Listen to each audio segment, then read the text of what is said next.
Hi, I'm going to take another look at GCF Factoring. This is a second video on this, and maybe this will help you understand the first video more, especially if you've already practiced some of these. So as I look at this binomial, I say, hey, I can do greatest common factor factoring, and it turns out to be this, but we'll figure out why that is in a moment. But you can always check yourself. If you turn this into this, you can check yourself by distributing that 8 back, and when you do that, you get 8x minus 16. So that tells me that because this multiplied to 8x minus 16, which was the original problem, that this is a correct factoring. So now let's figure out how I did that. I took a look at the two coefficients and I said to myself, what's the largest number that divides evenly into 8 and 16? That number is 8. And some people will get that right away just by looking at that. But if you can't, then what you need to do is this. Take the number 8 and write down all the numbers that divide evenly into it. Take the number 16 and write down all the numbers that divide evenly into it. For example, 5 doesn't divide evenly into 16. It would have a remainder, so 5 doesn't make it on the list. But 4 divides evenly into 16, 2 divides evenly into 16. And of these two lists, the largest number that appears on both lists is the 8, so 8 is my GCF. This is a little painstaking. Some people eventually will just say, you know what, I can look at this and know that that answer is 8.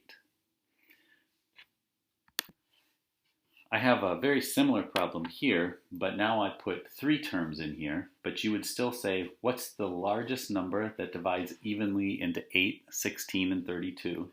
So you could make a list of all the numbers that divide into all of those. Or you might be able to just see it on your own. In this case, the number that would be the largest dividing evenly into all 3 of those coefficients is 8. I can always check myself by doing this distribution. And it turns out I go right back to the original problem. That check makes me happy. That tells me that this is a good final answer. We're going to go through 2 more examples like this. I look at 10x plus 25 and I say, what's the largest number that will divide evenly into both 10 and 25? That answer is 5, and I know that's correct because if I multiply this out to here and to here, I get back to there. But you might ask yourself, how the heck am I getting what's inside here? What I'm really doing is I'm starting with a 5, and then those parentheses are blank. Well, if those parentheses are blank, I need to figure out how do I get the 2x plus 5 into there. What I'm really doing to get in this first term is I'm taking this first term, which is 10x, and I'm dividing it by 5. 10x divided by 5 leaves 2x, thus I get a 2x there. This second term, which is going to lead to this spot, and this GCF of 5 makes me do this. 25 divided by the GCF of 5 is 5, and that makes me put the plus 5 there. So this division type of situation is what's making me put the inside parentheses terms. Now, most of the time you're not going to go ahead and do that division on your own. What you'll end up doing is just kind of intelligent trial and error. What do I need to put here and here so that when I distribute that 5 back, I get 10x plus 25. So hopefully that helps a little bit with what goes on inside the parentheses. And by the way, I knew that the largest number that divided evenly into 10 and 25 was a 5, but if I didn't, I would take my 10 and I would make a list of all the numbers that divide evenly into 10. Same thing with 25, it's a pretty small list. And then I would just choose the largest one that showed up in both lists. That's how I got that 5 there. Let's look at another one like this. I have 12x minus 18, and I already have the factored form, But how would I get that? I have two pieces to get. I have the 6, and I have the inside 2x minus 3. Well, I get the 6 by saying what's the biggest number that divides evenly into 12 and 18. Some people just know it's a 6.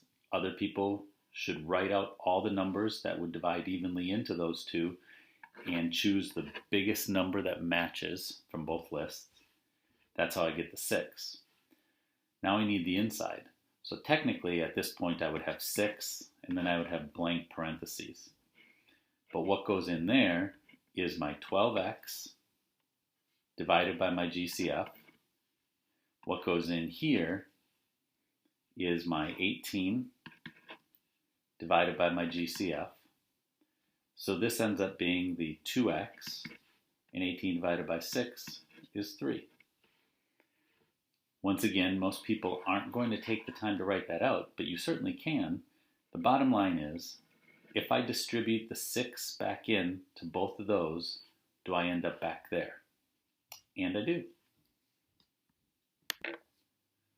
For these last two examples, we're going to spice it up a little bit, and now we're going to take a look at what happens when you have a variable component to your GCF. In this original problem right here, I noticed that both terms have x variables. In the previous problems that we did, I'll just choose one at random, one of the terms had an x variable, one of the terms did not. And that was the case in all our previous examples. This is the first one in this video where both terms have x variables.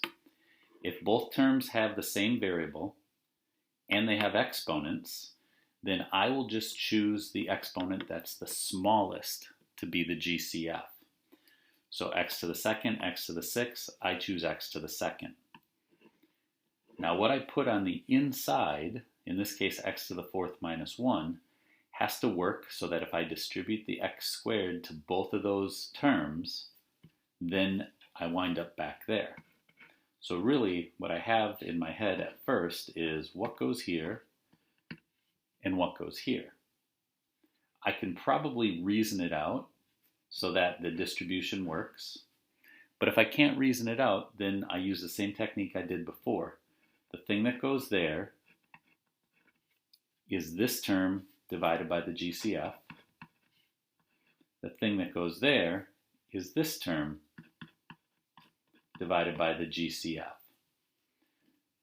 This ends up being the 1. This ends up being x to the fourth because when you divide, you subtract your exponents. Or likewise, when I multiplied this out, x to the second times x to the fourth, the rules for exponents when multiplying is you add the exponents to get x to the sixth. So it's a little bit more complicated when there's variables in there. Let's take a look at one more.